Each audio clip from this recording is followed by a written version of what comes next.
96లోన 96 సంవత్సరం అనుకుంటా. అప్పుడు పెళ్లి పాటలు ఏమి లేవని ఒక ఆలోచన ఇచ్చి పెళ్లి పాటలు రాయాలని దేవుడు ప్రేరేపిస్తే ఒక 8 పెళ్లి పాటలు రాసి దాని పరిణేశ్వరాలని క్యాసెట్ చేసి దాన్ని ప్రజల్లోకి ఎలా తీసుకెళ్ళాలి. ఇప్పుడంటే సోషల్ మీడియా ఉందండి.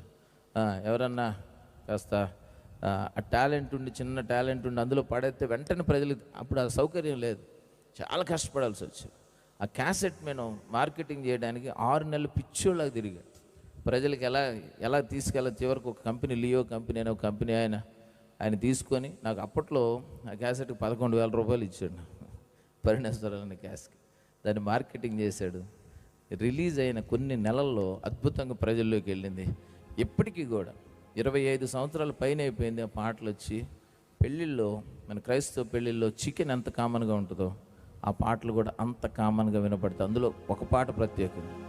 కళ్యాణం కమనీయం ఈ సమయం అతి మధురం, కళ్యాణం కమనీయం ఈ సమయం అతి మధురం, దేవారావయ్యా నీ దీవెనలీవయ్యా, దేవారావయ్యా నీ దీవెనలీవయ్యా.